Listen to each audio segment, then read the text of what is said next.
si particulier qui tend à perdurer quand même malgré tout.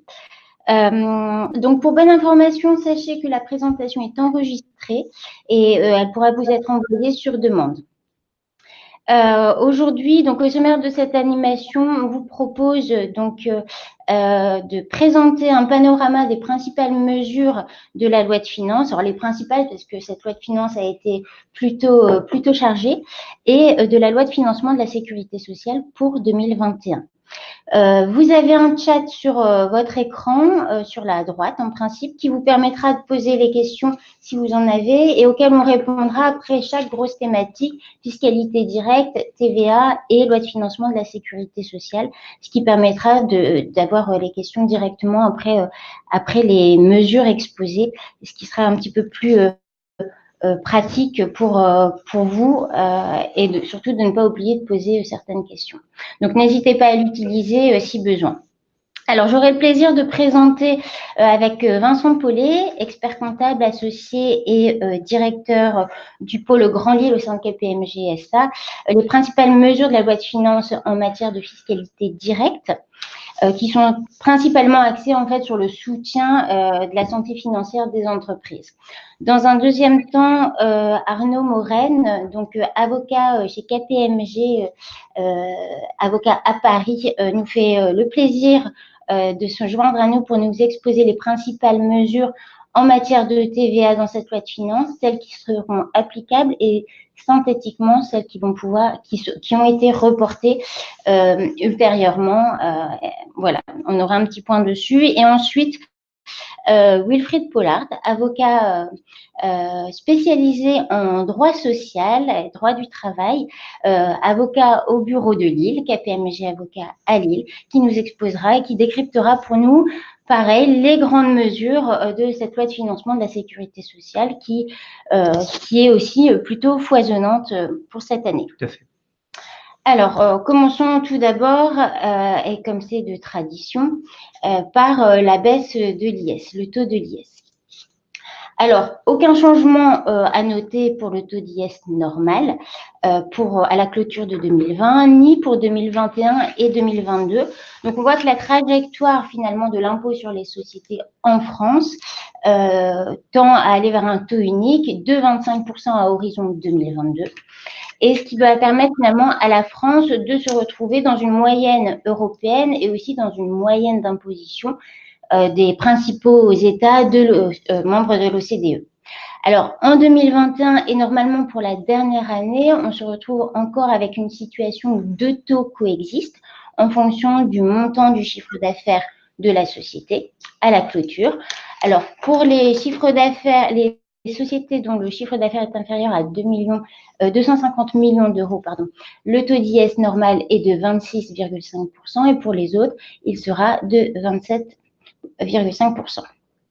À partir de 2021, donc clôture 2021, en principe, nous devrions retrouver un taux unique pour l'ensemble des sociétés. À noter qu'il n'y a non plus aucun changement concernant la contribution sociale de 3,3% qui, elle, est maintenue. Une modification, et qui est la bienvenue, qui n'était pas nécessairement attendue, mais qui du coup est un petit plus, c'est l'élargissement du champ d'application du taux réduit de 15% qui s'applique sur les 38 120 premiers euros. Alors jusqu'alors, il était applicable aux sociétés dites PME dont le chiffre d'affaires était inférieur à 7,63 millions d'euros. Et à partir des exercices ouverts à partir du 1er janvier 2021, ce taux d'IS de 15% pourra être applicable, donc toujours sur les 38 120 premiers euros, aux PME qui ont un chiffre d'affaires inférieur à 10 millions d'euros. Il faut par ailleurs quand même que toutes les conditions de la PME en tant que telle soient remplies, notamment les conditions relatives à la détention et à la libération du capital. Deuxième mesure phare qui a été relativement bien commentée sur ces derniers mois et qui est une mesure qui n'est pas liée directement à la Covid-19, puisque finalement c'est un projet qui est dans les circuits depuis un certain temps, qui tendait à être concrétisé, la baisse des impôts de production. Alors, pourquoi attendu depuis un certain temps? Puisqu'en fait, les impôts de production sont considérés par les entreprises, et à juste titre d'ailleurs, comme un impôt très lourd sur les entreprises, puisque le montant est important, et en plus qui est complètement déconnecté de la réalité, puisque les impôts de production sont basés en partie sur des valeurs qui sont établies depuis les années 1970. Donc, ça fait 50 ans. Et finalement, on a rajouté des couches de correctifs au fur et à mesure des années pour essayer d'avoir quelque chose qui colle à la réalité et au marché contemporain. Ceci étant, à un moment donné, à force de rajouter des couches, ça complexifie ces impôts et leur détermination. Et finalement, il fallait une refonte complète. Et donc, cette mesure a été adoptée par la loi de finances pour 2021. C'est une mesure qui est structurelle, pérenne et surtout sans contrepartie. Donc, qui va véritablement donner une bouffée d'oxygène aux entreprises, toujours dans l'objectif du gouvernement de venir soutenir la santé financière des entreprises. Et elle a aussi indirectement la conséquence d'être plus attractive pour rendre le territoire français plus attractif pour les investisseurs étrangers. Et elle est aussi applicable à tous les redevables de ces impôts de production. Donc, c'est quelque chose qui était très attendu et qui est salué par l'ensemble des opérateurs, puisque c'est quelque chose qui va véritablement donner un coup de pouce pour cette année et les années à venir aux entreprises sur le secteur. Donc, elle se compose de 3 niveaux qui sont principalement des baisses. Donc, une baisse de 50% de la valeur locative des établissements industriels, une baisse de 50% des taux de la cotisation sur la valeur ajoutée des entreprises. Et puis, pour pérenniser et garder du sens à ces deux premières mesures d'abaissement de taux, la baisse du taux du plafonnement de la CET, de la contribution économique territoriale. Alors, on va passer très rapidement sur ces mesures. Et d'ailleurs, si vous avez des questions complémentaires, n'hésitez pas à les poser dans le chat ou après la présentation. On reviendra bien sûr vers vous avec plaisir. Donc, la première mesure, pour la détailler un petit peu plus, donc c'est la réduction de moitié de la base taxable des impôts locaux pour les établissements industriels en matière de CFE, cotisation foncière des entreprises, et de taxes foncières sur les propriétés bâties, avec un taux qui est divisé par 2 pour déterminer la valeur locative. Donc, c'est plutôt le bienvenu parce que jusqu'alors, en matière d'établissement industriel, les sociétés avaient tendance, si elles arrivaient à sortir de cette définition d'établissement industriel, à tendre plutôt vers une autre catégorie parce que justement ces taux pour les établissements industriels sont considérés comme très lourds, sont des taux forfaitaires plutôt lourds. Donc là, ils sont divisés par 2, donc ça présente un véritable intérêt et un véritable coup de pouce pour ces entreprises. La deuxième mesure, c'est la baisse du taux de la CVAE de 50%. Alors, jusqu'à présent, le taux maximal qui pouvait être applicable en matière de CVAE, c'était un taux de 1,5%. Et à partir des exercices ouverts au 1er janvier 2021, il va baisser à 0,75%, le taux maximal. Alors, ces deux mesures sont corrélées à un abaissement du taux du plafonnement qui était de 3% et qui va passer à 2% sur plafonnement de la valeur ajoutée. Alors, petit conseil, peut-être qu'il est intéressant, et on vous invite d'ailleurs à le faire, quand bien même vous n'étiez pas soumis notamment au plafonnement de la valeur ajoutée pour les exercices antérieurs, il est intéressant de faire le calcul à partir de 2021 pour savoir si vous pourriez bénéficier de la mesure en prenant en compte bien sûr les différents taux et leurs modifications à venir. Autre précision, les acomptes. À partir de quand est-ce que je vais pouvoir bénéficier en réalité de ces baisses des taux de CVAE et de CFE et taxes foncières sur les propriétés bâties? Les acomptes qui vont être versés dès 2021 vont pouvoir prendre en compte le montant estimé en fonction de ces nouveaux taux abaissés, et ce qui va permettre dès 2021 finalement d'être un véritable gain, notamment en termes de trésorerie, pour les entreprises redevables. Alors, qui sont les grands gagnants de cette mesure? Finalement, bon, déjà, toutes les entreprises, de manière générale, sont gagnantes, mais les grands gagnants sont les PME, les ETI, donc les entreprises de taille intermédiaire, et en termes de secteur, les principaux secteurs qui vont être bénéficiaires de cette mesure sont les établissements industriels, donc les entreprises qui relèvent de l'industrie et les entreprises qui réalisent des prestations de services à forte valeur ajoutée notamment. Alors, un dernier point qui est non négligeable également, c'est la prolongation de l'exonération pendant 3 ans en matière de cotisation foncière des entreprises en cas de création ou d'extension d'établissement. Alors, c'est bien sûr conditionné, tout le monde n'y aura pas nécessairement accès, c'est conditionné à une délibération de la commune, puisque cette exonération porte sur la part communale. Elle est accordée sur demande, ce qui signifie que si vous êtes dans un cas de création ou d'extension d'établissement, l'administration ne va pas spontanément et automatiquement vous appliquer cette exonération. C'est bien au contribuable de faire cette démarche positive. C'est applicable pour les créations et les extensions qui sont intervenues à compter du 1er janvier 2021. Donc, si elle a eu lieu le 31 décembre 2020, malheureusement, normalement, on n'y a pas droit. Mais donc, à partir du 1er janvier 2021, c'est applicable pour les créations et les extensions d'établissements. Et elle a une durée de 3 ans. Une petite précision sur la notion d'extension d'établissement qui a été un petit peu ajustée, qui est en fait l'objectif, c'était de la recentrer sur la réalité du marché. Et donc, la définition de cette extension d'établissement était recentrée sur la notion d'accroissement d'activité et des évolutions du foncier pour correspondre à une réalité économique, encore une fois.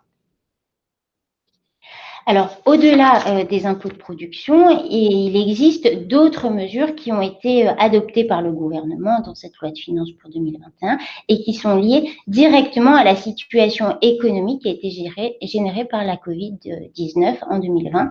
Et l'objectif étant d'améliorer les fonds propres des entreprises par différentes mesures. Vincent, je te laisse...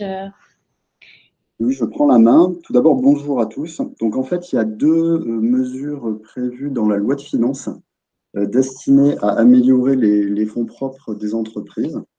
Donc, la première mesure, c'est le sujet de la cession bail. Alors, en fait, ici, l'administration a remis au goût du jour une mesure qui avait déjà été prise par le passé lors de la crise financière en 2008, puisqu'il y avait un régime similaire. Alors, on va voir qu'il y a une condition complémentaire par rapport à ce qui existait à l'époque, mais c'est le même esprit. Le principe, c'est le cas d'une entreprise qui possède un immeuble, et en fait, elle va céder cet immeuble à une société de crédit bail. Et dans le même temps, elle va reprendre en location cet immeuble auprès de la société de crédit bail. Donc du coup, le crédit preneur, l'intérêt pour lui, c'est qu'il conserve l'utilisation de l'immeuble, mais il va encaisser la trésorerie liée à la cession de l'immeuble. Alors forcément, quand l'entreprise cède l'immeuble à la société de crédit bail, eh bien, il y a un impact fiscal puisque la plus-value qu'elle peut être amenée à dégager est fiscalisée. Et donc, ce régime-là a pour but d'étaler la plus-value, l'impôt, pardon, sur la plus-value qui est dégagée par l'entreprise qui va céder l'immeuble. Donc, en fait, c'est une mesure qui concerne les cessions réalisées à compter du 1er janvier 2021, et ce jusqu'au 31 décembre 2022. et c'est un régime optionnel, c'est-à-dire que l'entreprise va devoir opter pour le régime. Le principe, c'est qu'elle va pouvoir étaler la plus-value et son imposition sur la durée du contrat de crédit bail sans que ça excède les 15 années. Et donc, on va réintégrer dans le résultat imposable de la société qui a cédé l'immeuble la quote-part de la plus-value. Et le principe, c'est que cette quote-part va venir se compenser avec la charge déductible que constitue la redevance de crédit bail. Et en fait, on va lisser le montant de la fiscalité liée à cette plus-value dans le cadre de l'opération. Alors, il y a un aménagement du régime par rapport à ce qu'on a connu en 2012, c'est qu'on a introduit une condition supplémentaire liée à l'affectation de l'immeuble. En fait, le preneur doit affecter l'immeuble à une activité commerciale, industrielle, artisanale, etc. Et donc, cette condition-là a été rajoutée par rapport au régime ancien. Alors, il y a une disposition spécifique pour les groupes où l'immobilier est centralisé dans une société du groupe. Le mécanisme fonctionne dans la mesure où le bien est sous-loué à une société du groupe qui a elle-même une activité commerciale, industrielle, artisanale, libérale, etc. Donc ça, c'est la première mesure destinée à améliorer les fonds propres et la trésorerie des entreprises. Alors, la loi de finances prévoit une deuxième mesure qui a trait à la réévaluation libre des actifs. Alors, l'objectif ici, c'est que l'entreprise puisse réévaluer ses actifs afin d'améliorer ses fonds propres. Plus les fonds propres sont importants, plus elle a accès au crédit, plus le coût de ce financement diminue, et plus finalement ça donne une image économique du patrimoine de l'entreprise. Donc cette mesure-là, elle s'inscrit dans le régime général de réévaluation des actifs qui existent.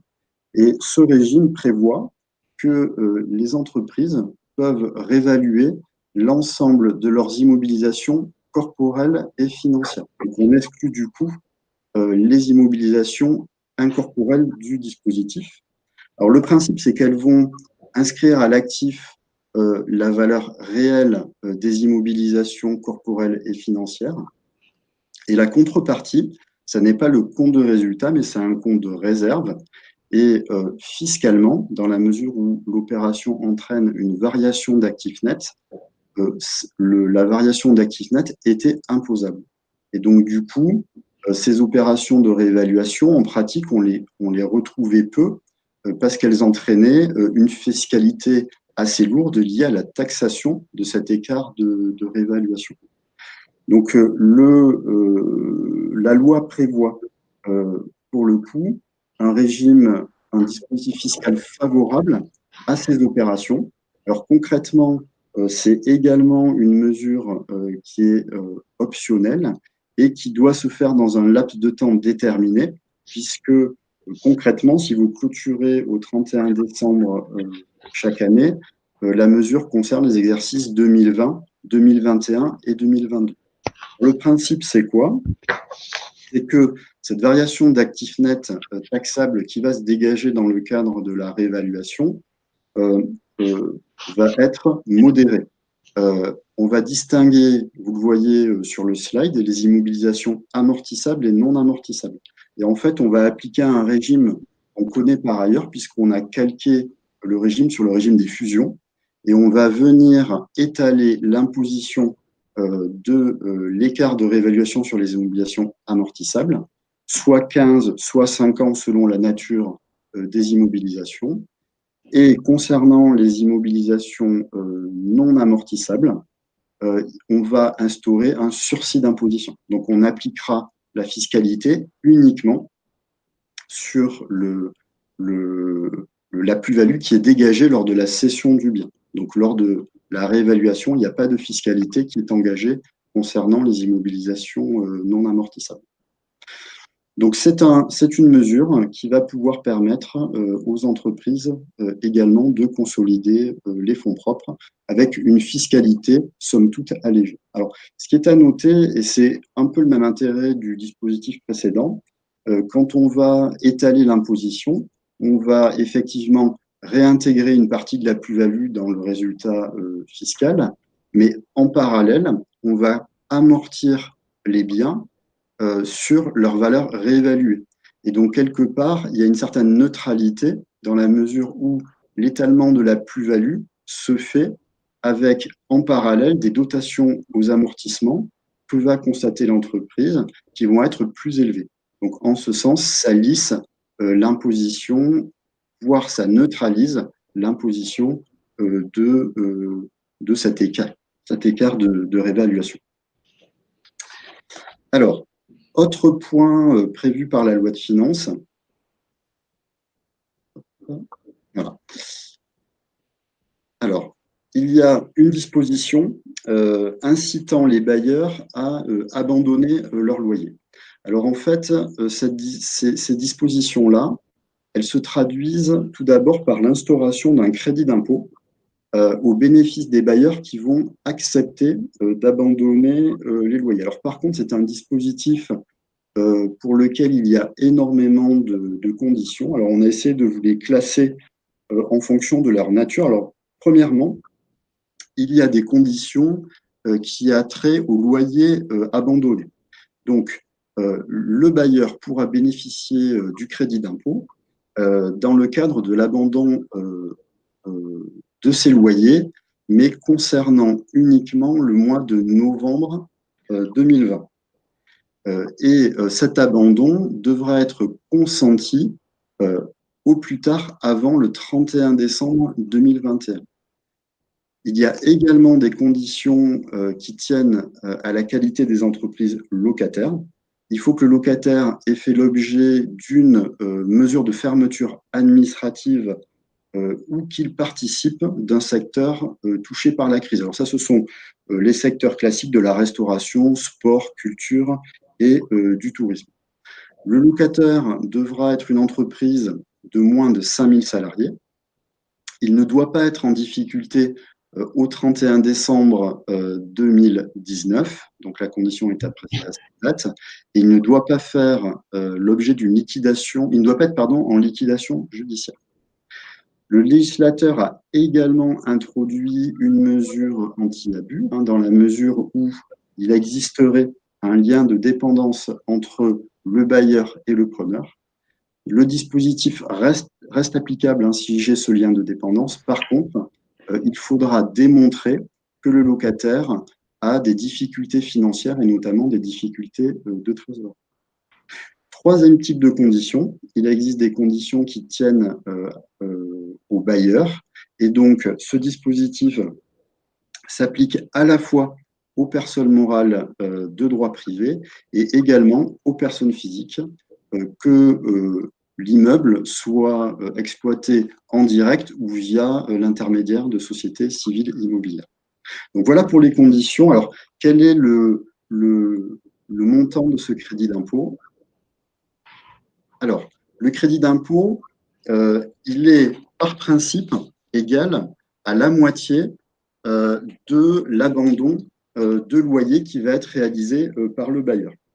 Toutefois, il va encore avoir une analyse différente selon que l'entreprise locataire compte moins ou plus de 250 salariés. Si le locataire est une entreprise de moins de 250 salariés, alors on va calculer le crédit d'impôt sur une assiette qui est la totalité du loyer annulé. Par contre, s'il compte plus de 250 salariés, et forcément qu'il en a moins de 5000, puisque c'était une condition d'application tenant au locataire, le calcul du crédit d'impôt se fera sur une base qui va être plafonnée aux 2/3 du montant du loyer. Alors, il y a aussi un autre élément qui rentre en jeu, c'est que ce crédit d'impôt va rentrer dans les plafonds liés à la réglementation européenne des États. Et donc, on va avoir un plafond de 800 000 € par entreprise qui va ici s'appliquer. Alors, on le voit, c'est un vrai enjeu de ce dispositif, c'est qu'il y a énormément de conditions tenant à la qualité des locataires, sa santé financière, le nombre de ses salariés, les aides qu'ils ont potentiellement obtenues des États ou d'autres bailleurs. Et ça, c'est un enjeu pratique de la mesure.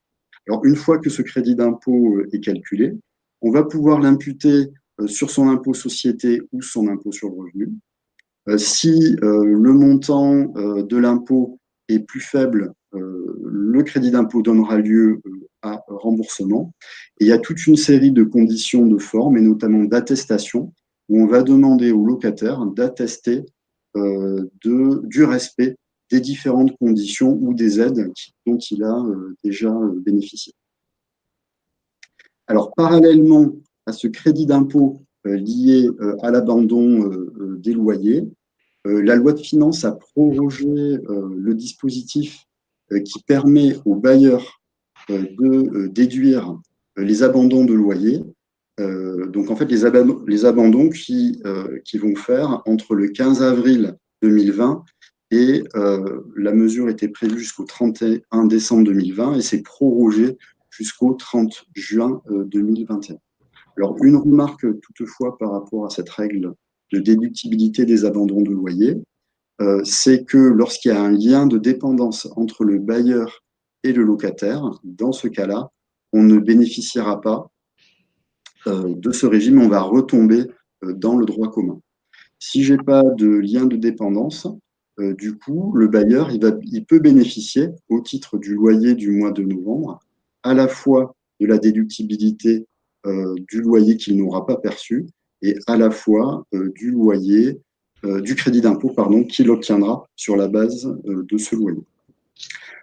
Enfin, il y a eu une adaptation du plafond d'imputation des déficits fiscaux pour les preneurs, de façon à ce que le profit taxable lié à l'abandon de loyer puisse bien être imputé et que le mécanisme ne soit pas bloqué par la règle de plafonnement du report des déficits d'une société sur les bénéfices qu'il réalise lors de l'année d'imposition.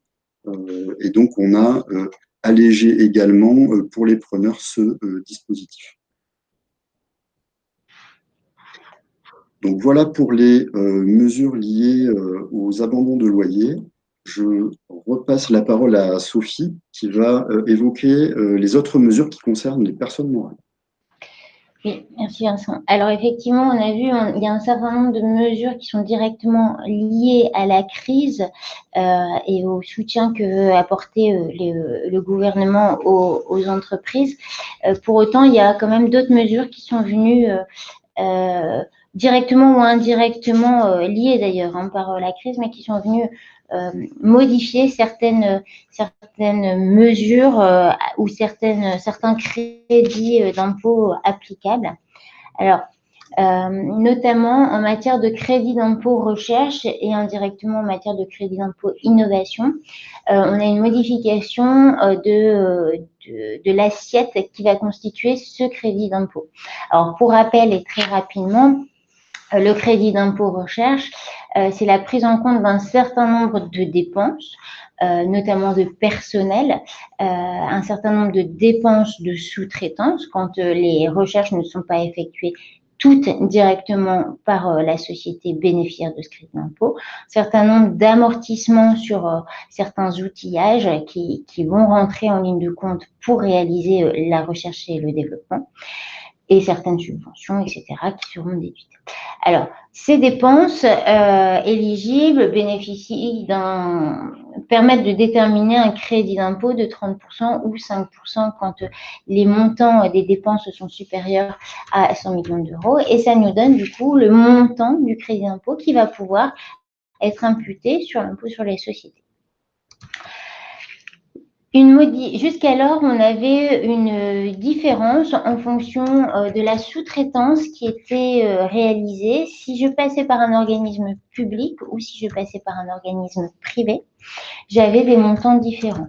De la même manière, si j'avais une dépendance entre le sous-traitant et le bénéficiaire, ou si je n'en avais pas, j'avais une différence dans le calcul de mon plafond des dépenses que je pouvais prendre en compte dans le cadre de la détermination de ce crédit d'impôt.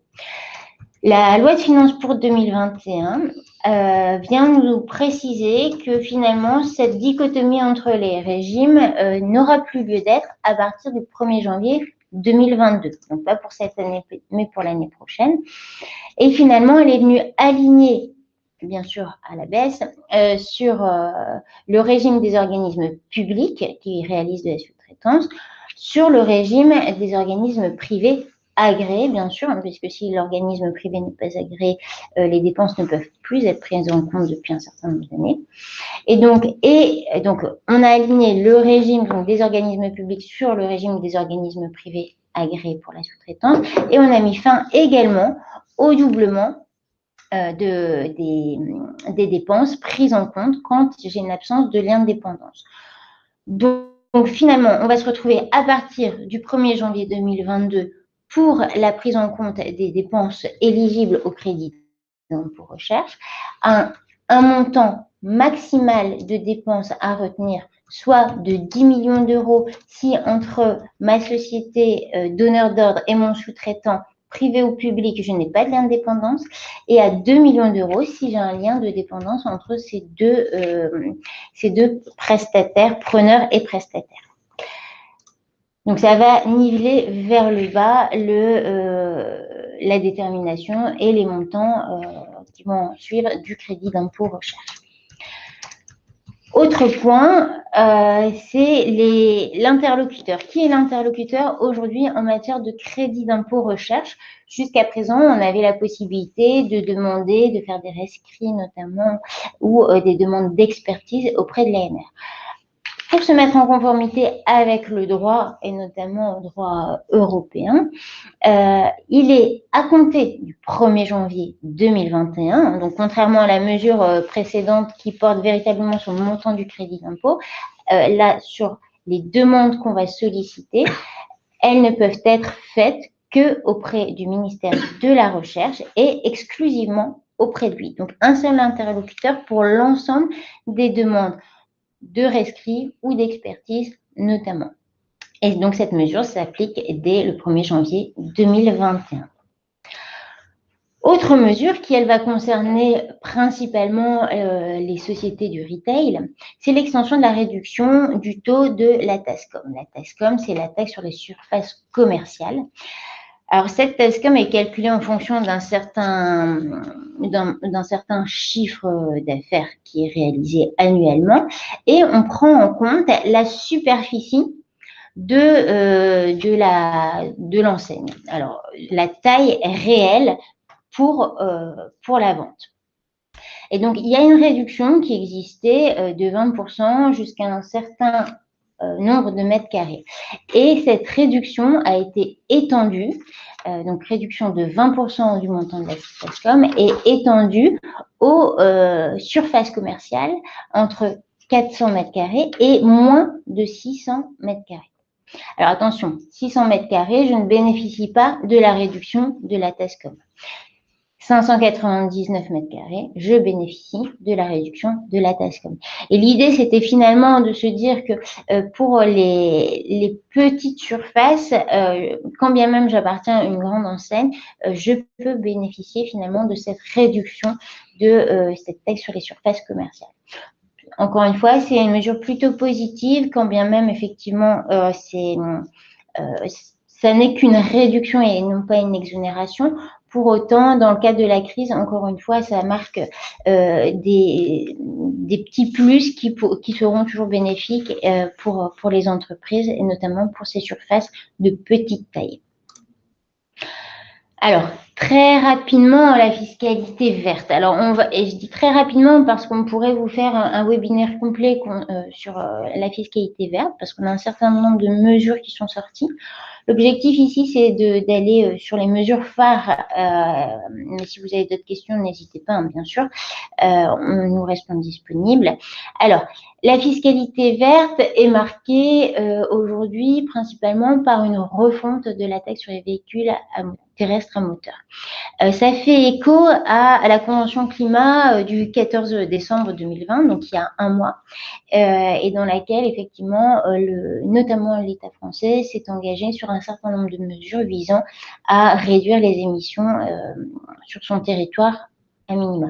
Et donc, le sujet, c'était finalement de modifier cette TVS pour permettre aux véhicules dits propres ou hybrides de ne pas être pénalisés, en revanche de pénaliser davantage les véhicules dits polluants. Alors, cette refonte se fait en 2 étapes. La première étape, en 2021, c'est qu'on est venu modifier le barème existant de cette TVS. Jusqu'à présent, on avait soit les véhicules qui étaient exonérés, notamment parce que peu polluants ou pas polluants, et on avait ensuite un certain nombre de tranches en fonction de l'émission de CO2 par kilomètre émis.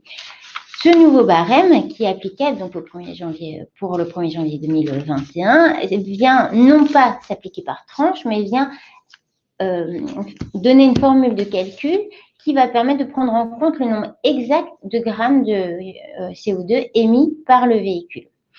Donc, on voit que finalement, on n'est plus par tranche, mais on est vraiment au plus proche de la réalité. Et on a, par ailleurs, effectivement, une extension des exonérations pour l'ensemble des véhicules hydrogène, hybrides, hydrogène, en plus des véhicules électriques comme on avait jusqu'à présent. Alors, ça se traduit comment concrètement? À moins d'avoir un véhicule hybride ou hydrogène ou électrique, finalement, vous aurez très certainement un impact plus lourd financièrement sur ce nouveau tarif. Ça va se traduire par une augmentation des tarifs et les perdants sont effectivement les plus pollueurs, puisque là, on va vraiment prendre en compte le montant, le nombre exact des émissions de CO2 par kilomètre émis. Ça, c'est la première phase. Deuxième phase, à compter de 2022, la taxe donc, sur les véhicules terrestres à moteur va être remplacée par 2 taxes annuelles avec qui vont finalement reprendre les 2 composantes qu'on utilise aujourd'hui pour déterminer la taxe sur les véhicules à moteur. Et ça, ce sera à partir de 2022 et sachez que la taxe à l'essieu est introduite à compter de 2021 et elle vient en remplacement de la taxe spéciale sur certains véhicules routiers, à titre informatif. Alors, dernier point que nous avons placé dans les autres mesures pour les personnes morales, mais qui visent aussi les personnes physiques, c'est la prorogation du taux d'intérêt de retard et de l'intérêt moratoire. Il y a quelques années, le taux d'intérêt était de 0,4%. Il a été divisé par 2 de manière temporaire pour les intérêts de retard à partir du 1er janvier 2018 au 31 décembre 2020. C'est une mesure qui était temporaire et qui finalement, dans le cadre de la loi de finances pour 2021, plutôt que continuer à proroger cette mesure de réduction du taux d'intérêt, l'a pérennisée. Donc, à partir de 2021, c'est un taux qui a vocation à s'appliquer tout le temps, 0,2% au lieu de 0,4%. Et en corrélation, l'intérêt moratoire, donc c'est-à-dire quand c'est l'État qui doit un remboursement auprès du contribuable, l'intérêt moratoire qui est également de 0,2%, lui va être également pérennisé avec cette loi de finances pour 2021. Point de vigilance, toujours en matière de procédure fiscale, lié à la crise du Covid directement et au premier confinement, il y a un certain nombre de contrôles fiscaux qui ont été suspendus ou qui ont dû être reportés purement et simplement. Attention, les périodes de 2017 ne sont pas prescrites, puisque le droit de reprise de l'administration, qui normalement pour 2017 était au 31 décembre 2020 pour les impôts directs, est décalé au 14 juin 2021, avec très certainement une grande vague de contrôle par l'administration fiscale sur la période avril-mai 2021. Donc attention, 2017 n'est pas prescrit et si vous n'avez rien reçu, ça ne veut pas dire que vous n'aurez rien par l'administration fiscale d'ici au 14 juin 2021. Donc, faites bien attention à ce point et restez vigilants. Et si vous recevez une notification, malheureusement, sachez qu'elle est pour la période de 2017, en principe, bien valable et il faut y répondre. Merci Sophie. Je me permets de prendre la parole pour accélérer si on veut tenir le timing. Donc, il y a quelques autres mesures concernant les particuliers. Alors, il n'y a pas de bouleversement, hein. Pour rappel, l'année dernière, c'était le grand sujet du prélèvement à la source. Donc, du coup, cette année, pas d'éléments fondamentaux. Donc, je vous présente ici l'actualisation du barème d'impôt sur le revenu avec des tranches qui sont relevées comme chaque année, pas de points marquants. Alors, par contre, deux petits sujets qui concernent, alors pas forcément la fiscalité des particuliers précisément, mais sur des éléments qui viennent euh, accroître en général le revenu de ces particuliers.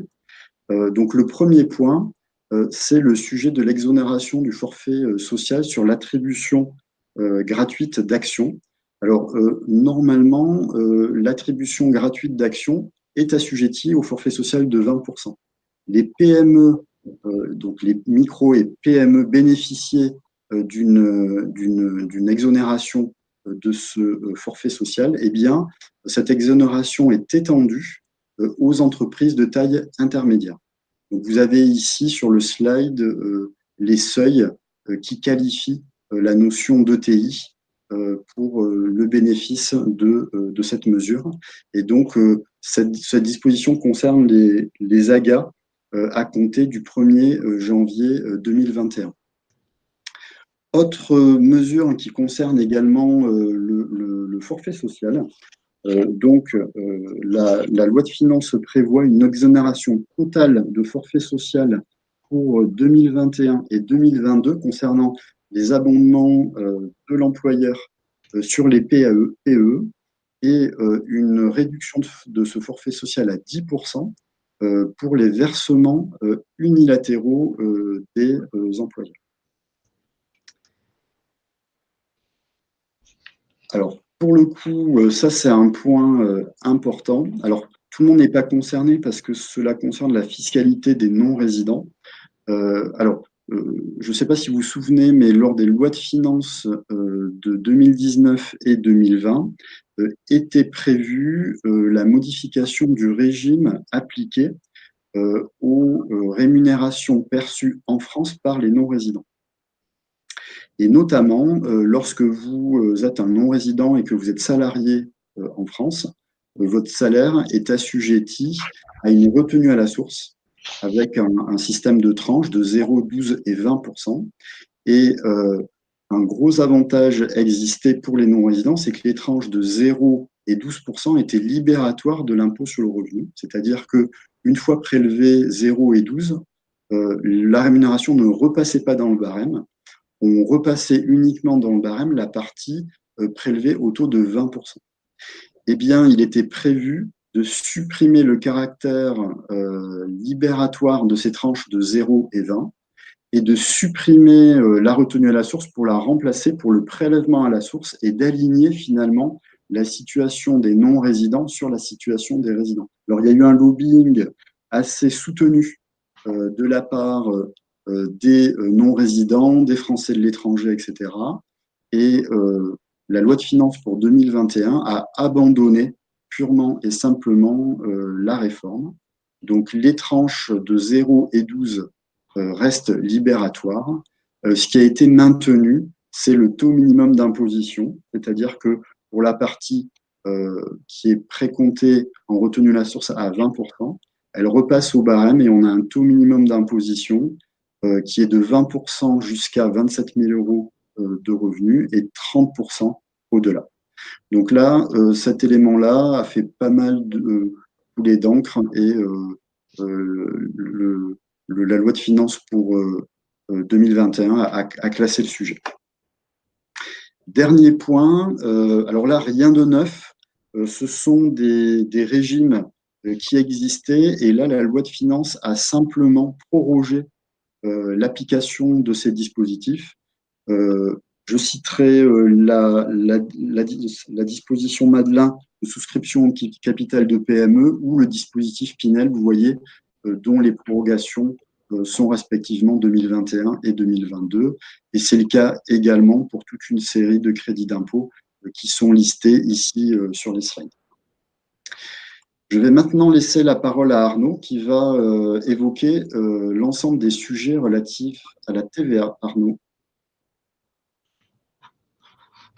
Hop là, parfait. Bonjour à toutes et à tous.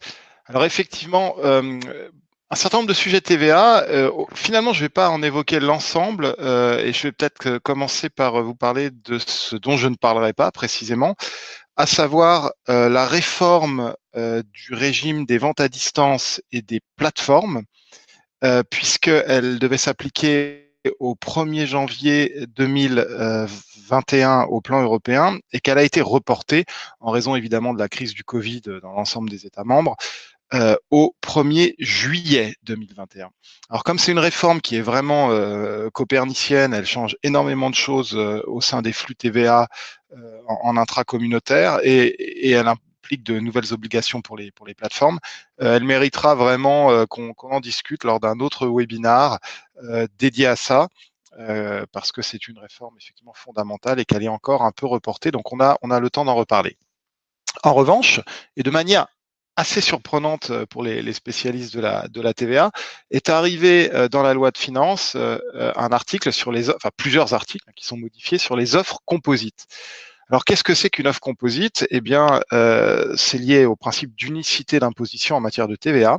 C'est lorsque finalement plusieurs éléments sont vendus au sein d'un même package.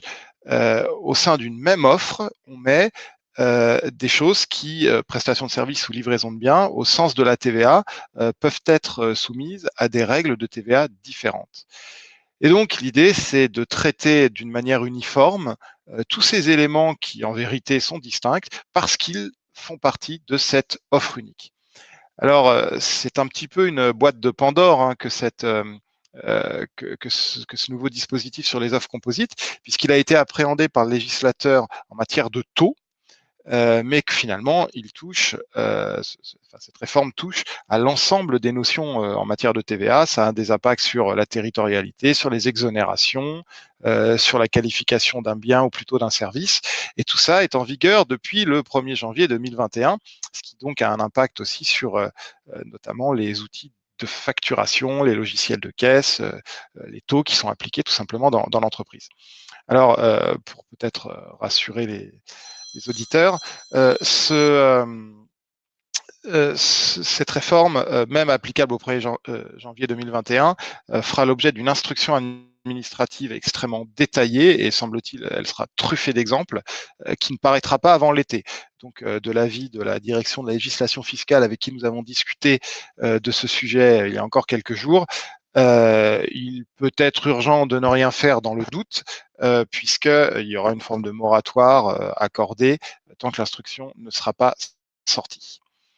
Peut-être juste sur cette réforme, rappeler le principe. Le principe, c'est qu'en TVA, chaque prestation de service, chaque livraison de biens doit être regardée comme distincte et indépendante et on lui applique le régime qui lui est propre. Mais si au sein d'une offre composite, on se retrouve avec une prestation principale et une prestation accessoire, l'accessoire, dès lors que ce n'est pas une fin en soi, suit le régime de l'élément principal.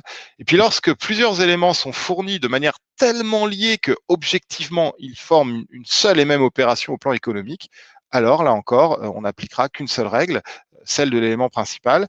Et la problématique de tout cela, c'est que on apprécie ces éléments par référence à l'attention et à l'attente du consommateur moyen.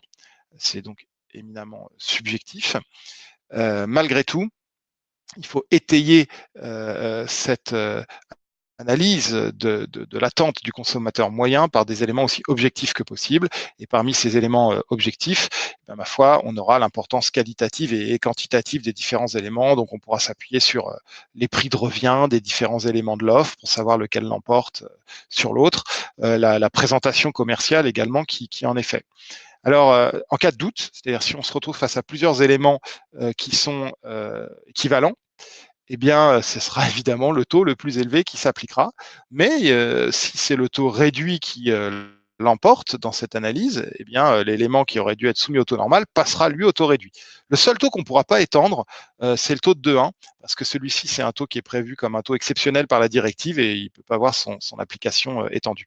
Alors, il y a énormément d'exemples, infinis finalement, sur les offres composites, autant que commercialement, il y a d'inventivité, mais on le voit assez fréquemment dans l'édition, par exemple, quand vous vendez un livre soumis au taux réduit, accompagné d'un autre objet qui peut être soumis au taux normal dans le même package. Eh bien, si l'important, c'est le livre, l'élément principal, eh bien, l'objet qui normalement aurait été soumis au taux normal bascule au taux réduit.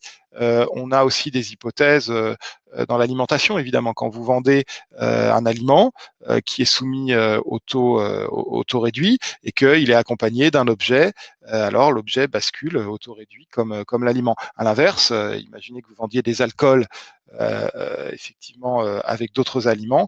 Là, l'alcool, vraisemblablement, l'instruction devrait nous dire qu'il reste soumis donc au taux normal puisque c'est une forme de taux sanction. Voilà. Donc on peut à l'infini, encore une fois, dans l'édition, dans l'alimentation, appliquer ces problématiques d'offres composites, évidemment aussi dans la banque ou la finance, puisque là c'est l'aspect exonération qui pourra prévaloir parfois sur un accessoire qui lui aurait été taxé à la TVA. Donc je dirais la démarche importante ici, c'est de regarder un petit peu les offres qui sont fournies dans l'entreprise, les trier une par une au filtre de ces éléments. Un autre pan extrêmement important de la loi de finances en matière de TVA, c'est la transposition, enfin, du régime de groupe TVA au 1er janvier 2023. Alors, on a un petit peu de temps d'avance, la loi est votée, mais elle ne s'appliquera qu'en 2023 pour permettre justement à chaque groupe de sociétés de préparer un périmètre de groupe, s'il le souhaite, pour rentrer dans cette réforme du groupe TVA.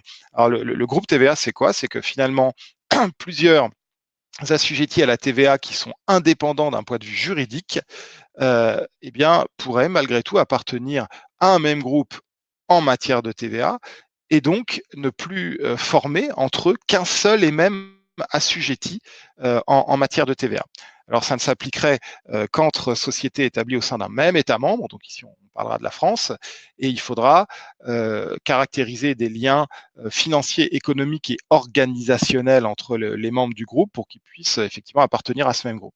Pour information, la majorité des États membres ont déjà adopté des régimes de groupe TVA, ce qui est une option permise par la directive, et la France était un petit peu en retard là-dessus. Elle avait été condamnée sur ces groupements de moyens, article 261B. Voilà, c'est un moyen de finalement tuer tous les flux interco grevés de TVA au sein d'un groupe, puisqu'on ne se retrouve plus que face à un seul et même assujetti. C'est un régime qui est optionnel, et donc il faudra le formuler avant fin octobre 2022 pour une entrée en vigueur en 2023. Donc on a effectivement tout le temps en 2021 et 2022 de préparer ça. L'option vaudra pour 3 ans. Ça s'applique à absolument tous les secteurs économiques en France, sous couvert de respecter ces liens financiers, économiques, organisationnels un petit peu complexes et dans lesquels on ne peut pas rentrer dans le détail aujourd'hui. Attention, ça n'a rien à voir avec l'intégration fiscale en matière d'impôt sur les sociétés. On peut avoir des périmètres tout à fait différents entre l'un et l'autre, mais c'est vraiment substantiellement intéressant pour toutes les entreprises qui ont des chiffres d'affaires exonérés avec des intercos qui, quelque part, créent une TVA non déductible au sein des groupes. On a un instrument concurrentiel qui est très fort avec ce nouveau régime ici. Voilà, je l'ai fait à la vitesse d'un TGV pour laisser un petit peu de temps à Wilfried pour vous parler de la suite et de la loi de sécurité sociale. Merci beaucoup.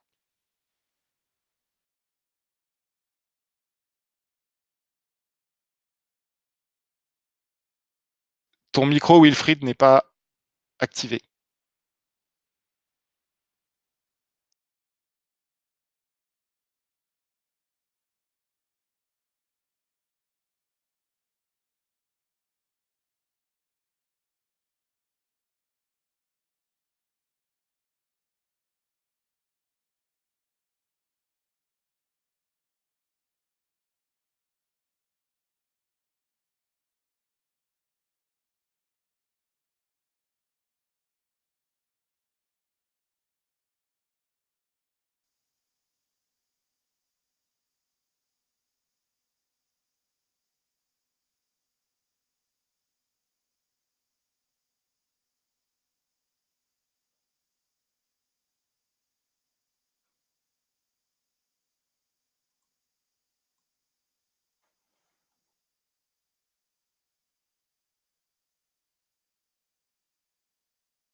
Wilfried, on ne t'entend pas. Est-ce que vous m'entendez là? Oui. Voilà. Donc, je viens vous présenter la loi de financement de sécurité sociale. Donc, ce que je disais à l'instant, c'est que il y a un principe qui guide cette loi. C'est un soutien marqué aux PME, TPE et aux salariés par la création notamment de nouveaux droits pour les salariés, d'exonération et d'aide pour les entreprises, peut-être pour mieux permettre à ces deux parties d'accepter les contraintes de la crise sanitaire.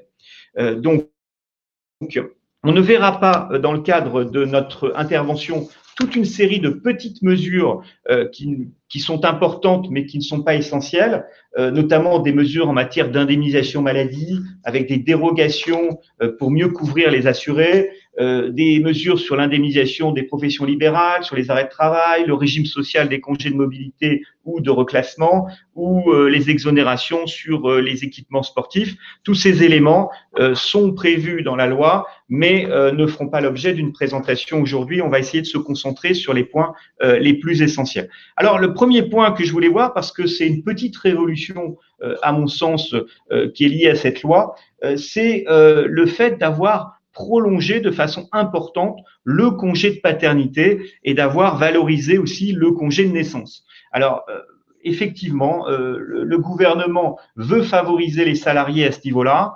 C'est peut-être la bonne période pendant la période de confinement. Et donc, de 11 jours de congé de paternité, eh bien, on passe à 25 jours de congé paternité avec 32 jours en cas de naissance multiple, au lieu donc de ce qui existait auparavant. Alors, ce ne sera applicable que pour les naissances ou les adoptions, puisque c'est aussi applicable en cas d'adoption, à partir du 1er juillet 2021, étant précisé que si l'enfant doit naître à cette date, mais qu'il naît prématurément, il peut bénéficier de ce dispositif. Alors, ce congé de 25 jours s'ajoute au congé de naissance d'une durée de 3 jours, qui est en principe prévu, en tout cas qui est prévu par la loi. Il peut y avoir cependant des congés plus importants selon les textes conventionnels. Donc, nous sommes sur 28 jours en tout, ou 35 jours lorsqu'il y a des naissances multiples. Alors, ce congé se répartit en deux périodes. Ce sont les articles L 1225-35 et suivants du Code du travail, nouveau. Donc, une période obligatoire pour les entreprises, incluant le congé de naissance, donc le congé de 3 jours, et qui va correspondre à 7 jours. 7 jours pour lesquels il y aura une interdiction d'emploi pour les entreprises du salarié concerné, sous réserve cependant qu'il bénéficie des allocations prévues par la sécurité sociale en la matière. Et cette interdiction peut même être prolongée si l'enfant est hospitalisé. Elle peut aussi être prolongée en cas d'événement familial ou en cas de congé payé qui serait pris par le collaborateur. Et à côté de cette période obligatoire de 7 jours, eh bien, nous avons une autre période de 21 jours qui sera une période fractionnable, qui n'est pas forcément continue, qui peut aller jusqu'à 28 jours en cas de naissance multiple et qui complétera le dispositif. Donc, véritablement, un droit supplémentaire qui est créé ici pour le salarié. Alors, la prise de ce congé, c'est aussi bien pour le mari, pour le concubin, pour celui qui vit maritalement avec la mère. Et il faudra respecter un délai de prévenance obligatoire. Alors, ce délai de prévenance, il n'est pas encore fixé. On attend un décret qui va le préciser, mais d'après ce que nous a dit le gouvernement, il serait fixé entre 15 jours et 2 mois. Et on attend donc avec impatience ce décret. Il faudra informer d'une série d'éléments, la date prévisionnelle de l'accouchement, la date de prise de congé et la durée du congé. L'objectif de la loi, c'est de faire progresser les congés de paternité qui stagnent. Apparemment, seuls 67% des pères prennent leur congé de paternité. Alors, à l'instar d'autres pays comme l'Espagne ou la Finlande qui ont pris des mesures très favorables pour les salariés à ce sujet, eh bien, le gouvernement français veut favoriser les parents, les familles, et c'est fondé sur le rapport de monsieur Boris Cyrulnik, les 1000 premiers jours, qui a inspiré la loi et qui vient dire que ce congé contribue à l'égalité des hommes et des femmes, notamment à l'égalité de carrière, en rééquilibrant les tâches domestiques et parentales et en réduisant les inégalités. Donc voilà une petite révolution qui est importante dans cette loi. Ensuite, nous avons la deuxième actualité de cette loi importante, c'est l'actualisation de l'activité partielle. Alors, il ne s'agit pas ici de reprendre tout le dispositif de l'activité partielle, hein, vous le savez, qui avait été instauré au départ par la loi du 14 juin 2013, qui a ensuite été complétée par la loi d'urgence 23 mars 2020 et l'ordonnance du 27 mars 2020. Cette activité partielle, vous le savez, c'est le fait de supprimer du temps, on supprime du temps de travail pour permettre en fait de maintenir l'emploi et d'éviter des licenciements économiques sous réserve d'une autorisation, bien sûr, de l'administration. Alors, ce qui est important, c'est de voir que effectivement, dans la période Covid, il y a une exonération qui était jusqu'au 31 décembre 2020. Donc, avec seulement paiement de la CSG CRDS à hauteur de 6,2% plus 0,5%, sur les revenus de remplacement, et c'était la seule cotisation applicable. Et en fait, aujourd'hui, ce dispositif est pérennisé à compter du 1er janvier 2021. Donc, on rassurera les entreprises à ce sujet. L'indemnité complémentaire qui est versée par l'employeur, puisque comme vous le savez, c'est 70% garantie auprès du salarié. Eh bien, cette indemnité complémentaire qui permet au salarié de ne pas perdre de revenus, elle est soumise au même régime social que l'indemnité légale, donc sauf si on atteint 3,15 SMIC, et alors tout ce qui va dépasser ce seuil, eh bien, sera soumis intégralement à cotisation sociale dans le cadre de cette prolongation du dispositif jusqu'au 31 décembre 2021. Je rappelle quelques règles sur l'indemnité légale d'activité partielle de longue durée, qui est un dispositif donc, qui entre en vigueur véritablement au 1er janvier 2021. Donc, le délai de demande est de 15 jours et non plus de 2 jours, comme c'était le cas de façon exceptionnelle pendant la période de Covid. Donc, on revient au dispositif qui existait en 2013. C'est une durée maximum de 3 mois, mais elle est renouvelable dans la limite de 6 mois. Et c'est donc sur une période de 12 mois. Ça peut être sur une période consécutif ou non, de 12 mois. Et donc, nous avons à partir du 1er novembre 2020 donc, une information à l'échéance de chaque autorisation de l'administration sur les conditions dans lesquelles l'activité partielle a été mise en œuvre. Et attention, s'il y a des licenciements économiques qui sont mis en œuvre alors qu'il y a bénéfice de l'activité partielle, cela peut conduire à des difficultés à l'égard de l'administration, puisque en contrepartie, l'administration veut maintenir l'emploi. N'oubliez pas non plus l'impérieuse nécessité de consulter le CSE dans le cadre de cette mise en place. Donc, tout a été actualisé par le décret du 24 décembre 2020 qui vient vous présenter, alors c'est ça le cœur du dispositif sur l'activité partielle, ce sont ces 2 tableaux que je vais vous présenter et qui résument les taux qui sont applicables. Tant pour le montant de l'indemnité d'activité partielle qui est versée aux salariés, et vous le voyez, donc elle est de 70%, donc on a décalé la date d'application de la réduction, on pensait qu'elle s'appliquerait en novembre 2020, et en fait c'est reporté au 1er février 2021, puisqu'on appliquera le taux de 60% de la rémunération brute de référence. Vous verrez aussi qu'il y a une revalorisation qui s'effectue en ce qui concerne donc maintenant l'allocation d'activité partielle, puisqu'on a tenu compte du SMIC pour augmenter effectivement le minimum applicable qui est passé à 7,30 € et la prise en charge donc à partir du 1er février 2021, si on est sur le droit commun, c'est 36% par l'État, ce qui constitue quand même une baisse notable. Vous noterez qu'il y a des secteurs qui sont protégés, pour lequel on maintient une prise en charge à 60%. La prise en charge à 36% ne sera applicable qu'à partir du 1er avril 2021. Ce sont notamment les secteurs du tourisme, d'hôtellerie, de la restauration, donc tout ce qu'ils appellent le secteur S1, qui est le secteur vraiment impacté par effectivement la crise, et puis des entreprises aussi qui ont été fermées dans certaines zones géographiques, qui bénéficient là encore d'un avantage avec un décalage de la baisse effectivement de cette allocation d'activité partielle au 1er juillet 2021. Donc voilà les principales mesures sur l'activité partielle qu'il faut noter compte tenu de cette loi de financement de sécurité sociale. Alors sur les exonérations et aides principales de l'État, eh bien vous avez un mécanisme qui est double. en fait. Vous avez d'abord, pour les employeurs de moins de 250 salariés, eh bien, une exonération des cotisations patronales pour ceux qui sont particulièrement affectés par les conséquences financières et économiques du Covid-19. Et donc, vous avez un premier secteur qu'ils appellent le secteur S1, sur lequel, effectivement, ce dispositif s'applique. Deux conditions alternatives sont donc prévues par le texte.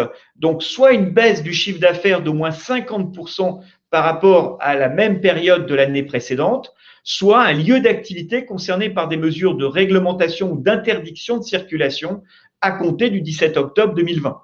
Donc, par exemple, les restaurants qui seraient dans des zones effectivement en difficulté. Eh bien, donc ce secteur S1, donc vous avez ici la liste qui vous est présentée des secteurs concernés par ces secteurs donc S1, eh bien, bénéficie de cette exonération des cotisations qui peut concerner les périodes de septembre, octobre et novembre 2020. Donc, voilà les éléments. Donc, nous avons ensuite le deuxième mécanisme qui s'applique, c'est pour les entreprises de moins de 50 salariés. Alors là, non plus dans le secteur S1 ou S1 bis, qui étaient les activités un petit peu connexes à celles du secteur S1. Ici, c'est le secteur S2. Et le secteur S2, c'est l'ensemble des autres entreprises qui ont moins de 50 salariés. Et donc, effectivement, elles aussi peuvent bénéficier de cette exonération, mais applicable uniquement sur les périodes d'octobre et novembre 2020. Alors, cette exonération, eh bien, donc ici, vous avez effectivement les précisions sur ces différents secteurs. Donc, une durée maximale de 3 mois qui se termine le 30 novembre 2020. Et donc, on peut, à partir de là, donc imputer sur les cotisations qui seraient versées en 2021 ces exonérations dont on n'a pas forcément pu bénéficier.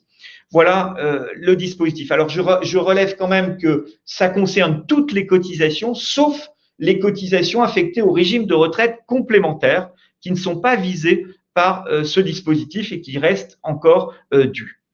Voilà. Le deuxième volet de ces aides et exonérations, c'est les aides au paiement de cotisations pour certains employeurs de moins de 250 salariés. Donc, c'est la possibilité effectivement d'avoir une aide à hauteur de 20% du montant des rémunérations dues. Donc, cette aide qui est applicable se fait sur l'ensemble des sommes dues aux URSSAF au titre des années 2020 et 2021, après application des exonérations et notamment de l'exonération que je vous ai présentée précédemment, mais de toute autre exonération. Et cette aide est imputée sur les cotisations patronales et salariales restant dues. Donc, une aide, effectivement, qu'il faut noter, ce crédit de cotisation égal à 20% de la masse salariale et qui sont dus auprès des URSSAF. Donc, voilà sur l'aide qui est applicable. J'en viens maintenant sur les mécanismes de financement de nouveaux droits, effectivement, auprès de la sécurité sociale. Donc, vous avez plusieurs mécanismes complémentaires qui sont intéressants. Le premier mécanisme, donc, c'est cette aide, cette contribution exceptionnelle pour faire face à la crise Covid, donc Covid-19, de 1,3%, qui est affectée à la Caisse nationale d'assurance maladie. Donc, une aide effectivement qui sert à améliorer la situation de la sécurité sociale. Deuxième dispositif concernant la sécurité sociale et le financement de la sécurité sociale, c'est aussi ce mécanisme, alors qui va être intéressant quand même pour les salariés et les entreprises, qui est le gel du montant du plafond annuel de sécurité sociale pour 2021. C'est-à-dire que si on avait appliqué les mécanismes habituels de calcul du plafond de sécurité sociale, eh bien, on serait arrivé à une baisse de 5,7% de ce plafond, ce qui aurait conduit dès lors à faire perdre toute une série d'avantages ou à diminuer les avantages plutôt de prestations notamment qui sont liées à ce calcul du plafond annuel de sécurité sociale, qui s'applique même en matière fiscale. Et donc, nous avons effectivement un mécanisme de maintien artificiel de ce plafond qui est fixé à 41 136 € au niveau du plafond annuel, donc un dispositif qui doit être noté. Nous avons aussi Un mécanisme important qui est mis en œuvre, alors qui est plus indirect, mais qu'il faut noter dans cette loi de financement de la sécurité sociale, c'est qu'on a mis en musique le fonctionnement de la 5e branche de sécurité sociale qui est liée à l'autonomie, qui avait été créée par la loi du 7 août 2020, et on a confié cela à la Caisse nationale de solidarité pour l'autonomie, qui va donc devoir définir les politiques, contribuer au financement, participer à l'information des acteurs et à la recherche en la matière, avec une dotation quand même de 2,5 milliards de la part de l'État. Décidément, l'État a beaucoup d'argent en ce moment. Nous avons ensuite le dernier mécanisme important, c'est ce tiers payant qui devient obligatoire en 2022, c'est-à-dire un amendement parlementaire à généraliser le tiers payant intégral sur tous les équipements et soins de panier 100%, avec un reste à charge à 0 pour l'optique, l'autopsie et le dentaire, en le rendant obligatoire donc au 1er janvier 2022. Ce qui fait que si on résume la situation sur le tiers payant et le régime social au niveau de la prévoyance santé, eh bien on voit qu'au 1er janvier 2020, on a eu 100%, le 100% santé, mais qui était limité à l'optique médicale et à certains soins dentaires prothétiques. On a au 1er janvier 2021 le 100% qui est étendu aux aides auditives, donc dans le cadre des mutuelles qui vont intervenir. Et puis le 1er janvier 2022, eh bien on arrivera au tiers payant intégral sur le panier 100% santé, donc qui sera applicable au bénéfice des salariés. Donc vous voyez, pour résumer, sur cette loi de financement de sécurité sociale, on voit une loi qui cherche en fait à adoucir un peu la période difficile que nous vivons, notamment auprès des salariés, puisqu'il y a beaucoup de mesures qui concernent les salariés, et aussi auprès des entreprises par les aides et les exonérations.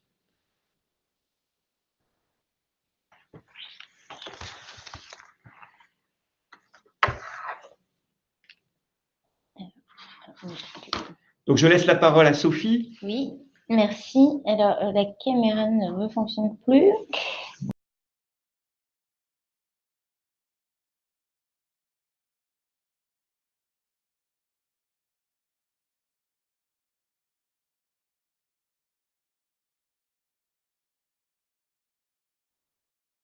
Le son non plus, apparemment.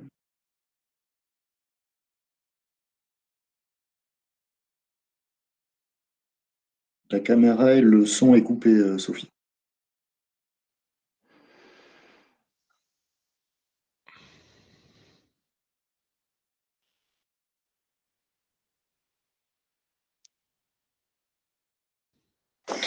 Du coup, je vais prendre la main peut-être sur le sujet des questions. Alors, il n'y a pas eu énormément de questions sur le chat. Alors, comme… Voilà. Ah, voilà. On te voit. Voilà. Alors, merci. Donc, n'hésitez pas s'il y a des questions. On a un petit peu débordé, quoique pas trop. Si vous avez des questions, n'hésitez pas à les mettre sur le chat. Si il y a des points pour lesquels vous souhaitez une précision, n'hésitez pas non plus à revenir vers nous. Vous pouvez nous demander le support directement dans le chat. On récupérera vos adresses email et on vous le transférera. Et puis, bien sûr, on se tient à votre disposition pour toute autre précision ou pour un sujet plus large que vous auriez. Un grand merci Arnaud pour ta participation à cette loi de finances régionale. Merci Vincent, merci Wilfried. Et puis, nous restons disponibles si besoin pour toute question ou toute précision.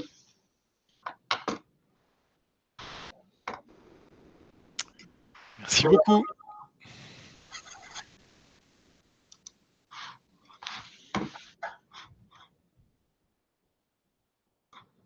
Je vois que vous demandez le support, on vous le transmettra. Il n'y a pas, on a vos coordonnées, donc voilà. Sachant qu'effectivement, comme on le disait, hein, ces lois de finances et de financement pour la sécurité sociale pour 2021 sont plutôt conséquents. Donc, ça n'est qu'un aperçu des mesures phares exposées de manière synthétique et claire, on l'espère. Mais il y a un certain nombre d'autres mesures qui peuvent éventuellement vous impacter. Donc, n'hésitez pas si vous avez une question de compréhension ou de précision d'application.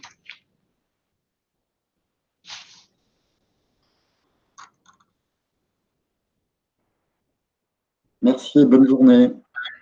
Au revoir. Merci. Au revoir.